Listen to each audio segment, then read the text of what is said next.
6 candidates are running for Multnomah County Chair, with current Chair Deborah Kafuri term limited out.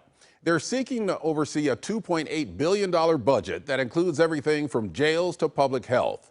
3 of the candidates are current Multnomah County commissioners, and we've interviewed them on this program. Today, we interview 2 of the outsiders looking for you to vote them in. And we start with Sharia Mayfield, an employment rights attorney and an adjunct privacy rights professor at Willamette University. She has degrees from Stanford and Georgetown, was a national security advisor for Senator Ron Wyden, and spent almost 2 years as an assistant attorney general with the Oregon Department of Justice. Sharia Mayfield, welcome to Eye on Northwest Politics. Hi there, thanks for having me. Now, you're the daughter of Brandon Mayfield, and for those who don't know the story, your father, who's Muslim, was arrested in 2004 when a wrong fingerprint match falsely identified him as a terror suspect in the Madrid train bombings. Now, during that time, the FBI surveilled you, they surveilled your family. You were just 12 or 13 years old at the time. Brandon Mayfield, your dad, was cleared and eventually won a $2 million settlement. So how did that experience affect you? It really propelled me into a career of social justice and civil rights and privacy advocacy. And so that's what I get to do now, doing civil rights work for employees, but also teaching privacy law and dedicating myself to standing up for people's rights. Why run for Multnomah County Chair? Why not Congress or a statewide office based on your experiences? Well, the local races are actually more impactful in people's lives, and you look around and we're just in a livability emergency right now with exploding violence, homicides, homelessness, garbage, and I really just got fed up and said, I have to do something about this and I can do better. The so-called point in time survey was just released this week. Shows more than 5,000 homeless people on the streets in Multnomah County, and it says that may be an undercount. So what's your plan to deal with the homeless crisis? What are your ideas on that?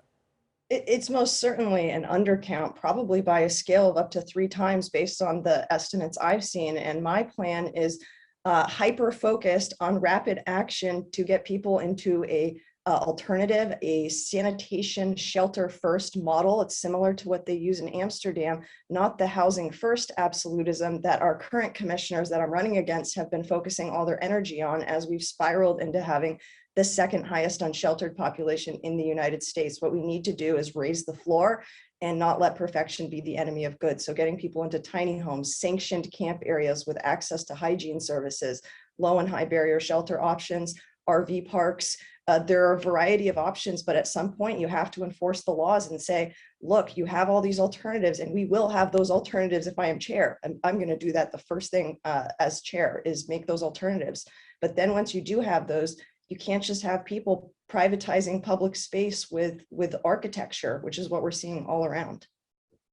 What would you do about the Joint Office of Homeless Services? There are some critics out there who say it's just not been that effective. Do you agree? Would you change it? Would you abolish it? How would you deal with the joint office? Well, the streets don't lie. Currently, all of the policy on the matter has not been effective. And so what we need is a clear vision. I don't think the office is in and of itself the problem. It's the fact that we have competing visions from the county and the city, with the city focused more on short term and the county focused more on long term. What we need is for them to work together and immediately enact and effectuate some of these short-term rapid solutions, like safe rest villages haven't been done properly. There's been safety concerns. We need to start rising up to the occasion, addressing the concerns and moving forward rapidly, because we've been in a homeless emergency for almost 7 years now. What do you think we should do about safe rest villages? From your prior answer right there, it seems like you like the concept, but you don't like how the concept has been rolled out. What would you do to make that work?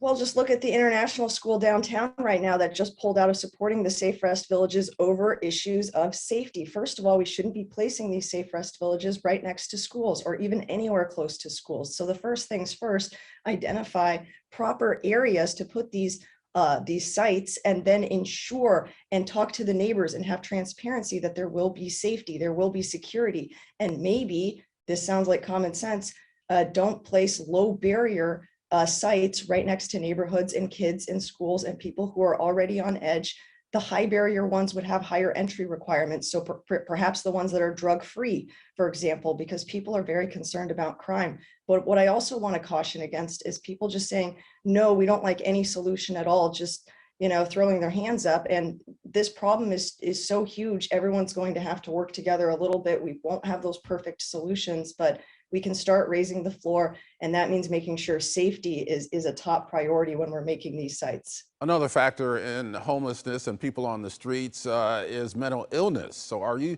satisfied with how Multnomah County deals with mental health services? Not at all. I think it's almost criminal where we're at right now in the drug addiction crisis as well. The meth crisis is exploding on our streets, and we have the 50th, we're 50th in the nation for drug addiction treatment, and drug addiction and mental health go hand in hand. And so what we really need to start doing is expanding dual diagnosis centers where people can go and get free or cheap help for both their drug addiction and mental health issues at the same time. We don't currently prioritize those. And there's no plans that those are in the pipeline in our county. We should have at least 4 of those, 1 in each district, and we don't.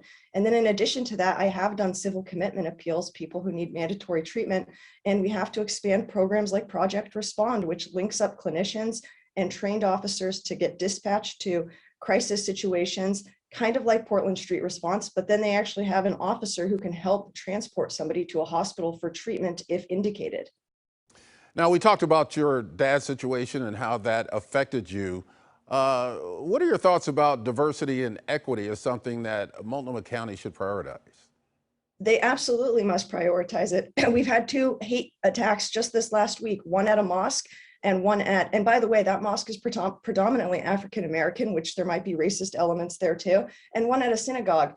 And, being a Muslim myself, being Egyptian, Arab American, and doing civil rights work and workers' rights work, we get clients all the time who have been discriminated against, retaliated against. We need to have a zero tolerance policy toward hate, bigotry, prejudice, Islamophobia, xenophobia, and at least in my own practice, which I find very satisfying, really working towards workplace equity so that people of all backgrounds and all races and all national origins and religions are having an equal playing field in the workplace, because that's still an area where their earning potential is suffering because of discrimination. So that will be a top priority in every one of my plans.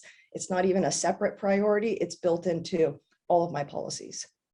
Sharia Mayfield, thank you for joining me on Eye on Northwest Politics. Thank you so much for having me.